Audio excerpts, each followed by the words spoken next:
Okay yun, sinek lang natin guys. Ayan, magandang morning at tayo po ay bumabiyahe na kasalukuyan. Kanina ang lakas bigla ng ulan, ito kaya nakakapote tayo.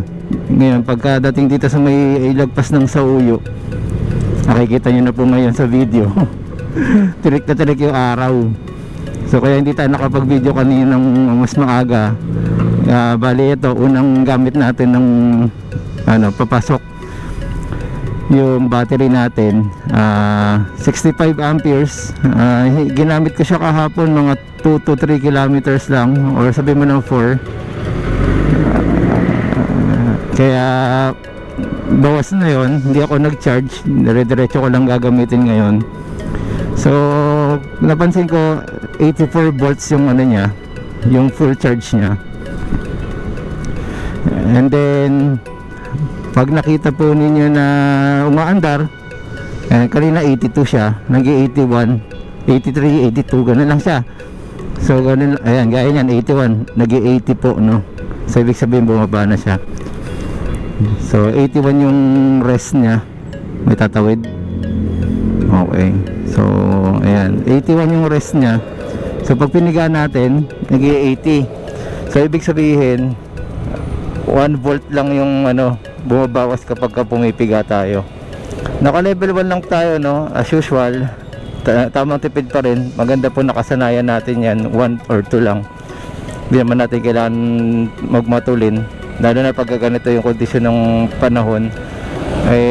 May madaanan kayong butas na mayroong konting baha, hindi nyo alam na may butas, di ba?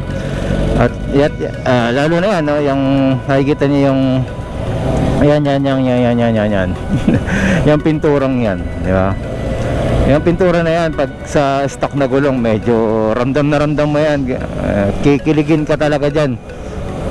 Kaya ingat-ingat lang. Ayun, so tingnan natin ngayon.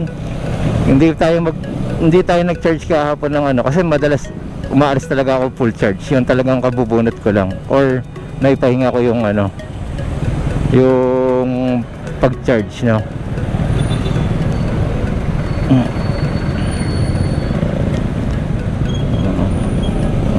Ayan, tiglan tumirik yung araw, mapapansin nyo. As na mga nakakapote yung mga mga nakamotor. Ayan, teka, parang tabingi. Ayan, so ayan, NCAP is ongoing. Kaya sundan tayo, huwag tayong malikot sa kalsada. Kayo matakot, wala naman kayong violation. Saka kayo magreklamo pagkat talagang tinamaan kayo ng ng NCAP. Wala pa po, nagrereklamo kayo, ayusin muna yung kalsada. Naayos na nga po. Paano po maayos ng maayos yan kung ang gulo-gulo ng mga traffic natin? Pagka nagkaroon ng gawain, lalo po nagkakagulo sila. Di ba? Lalong magta-traffic kasi aayusin nag-aabiso naman. So dapat maghanap na kagad ng alternative route yan, di ba? Yung routing. So kailangan alam natin. Makikibalita rin kasi. So yung nag-react po dun sa tungkol sa big bike, nasa sayo na yan, boss, bahala ka dyan. Hindi naman hindi naman dapat gawing issue yan. Masyado lang nangingibabaw yung hindi tayo kayang maka-experience. Bakit hindi mo i-goal kasi sa sarili mo, maging positive ka na magkaroon ka rin ng ganun, ng ma-experience mo. Hindi po to rant, motivational to. Kahit segunda mano, boss, pwede mo ma-experience yan. Wala naman nag-require sa'yo na brand new bilhin mo. Subukan mo lang kahit yung pinaka ayun, so wow! Pasensya na po guys. Nadala lang. May mo kontra. Diba? Wala pong problema dyan, okay lang po yan kasi you have a freedom ayan. Ayan, broken line, hindi po, pwede naman po yan. Kaya lang huwag tayo malikot, no? Kasi pag sinabing swerving, ano ka, moving to another lane ka, pero ano ka, may pag-iingat lamang. Ayan, Mitsukoshi Region 3. Sa Region 3 pagalang yung motor na naarehistro. Palinis tayo ng lens at medyo ano,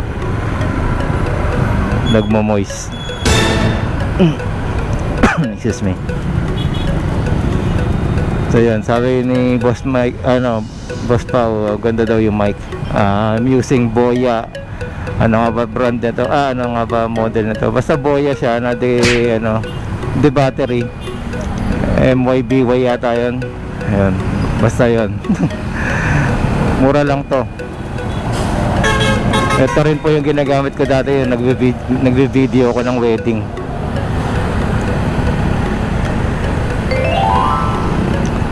Ayan, so Mindanao Avenue pa rin po tayo. Again, ito kasing Pasko liner, alam ko kakanan to kaya minsan ayokong overtaken Anyways, ayan, pwede tayo sa hindi ko lang alam kung in-implement na pwede po yung motorcycle sa bike lane. Wala naman na po kasing nagbabike sa EDSA, guys. Kaya dapat talaga i-open na yung bike lane na yan sa motor, para mas mas disiplinado rin tignan sa gilid lahat. At makapagdahan-dahan naman po itong mga pampubliko na to sa pagbabiyahe nila na bigla na lang humihinto sa kanan, or dapat humihinto sa gilid talaga, ginigilid nila, hindi yung comment ko lang ang dating drop and pick and drop. So ayan, 81 volts pa rin. Ayan, nag-80. So yung the usual na biyahe natin kung kilometro is 12 to 13 kilometers papunta. Ayan.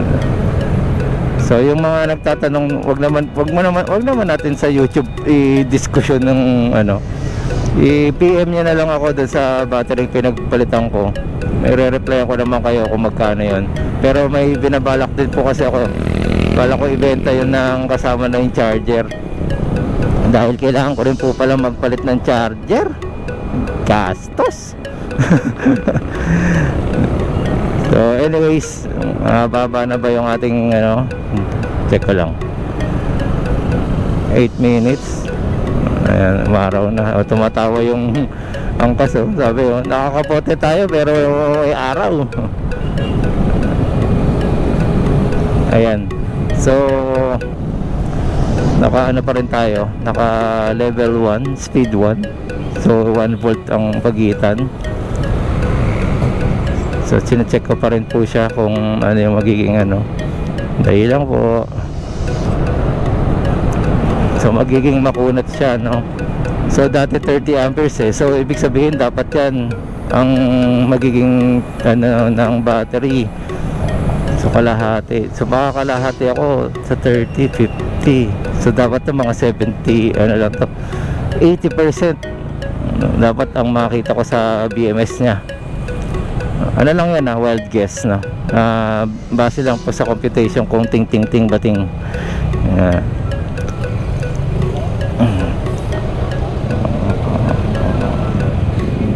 Okay, so yun na lang po muna, guys. Basa na sila.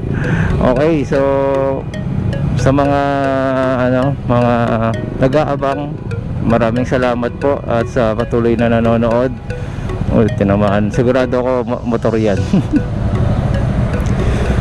Yun, so ayan, 81 volts kung nakikita nyo. Pinatay ko kasi dahil kinabit ko ulit yung camera, kaya nag-reset yung kilometro. So bumigat lang ng konti dahil mas malaki na yung battery, which is parang pabor sa akin para pag medyo malakas yung hangin, hindi ako masyadong natatangay. So again, maraming salamat po. Dito na lang po at matagal-tagal yung traffic situation natin dito. Okay, maraming salamat. Ayan o. Meron na rin tayo dito sa Japan, guys. So, okay. Once again, Marvin Chua Motovlog po. Maraming salamat po. Salamat din po sa mga nag-subscribe. Subscribe, okay. Bulol pa, no? Ayos naman.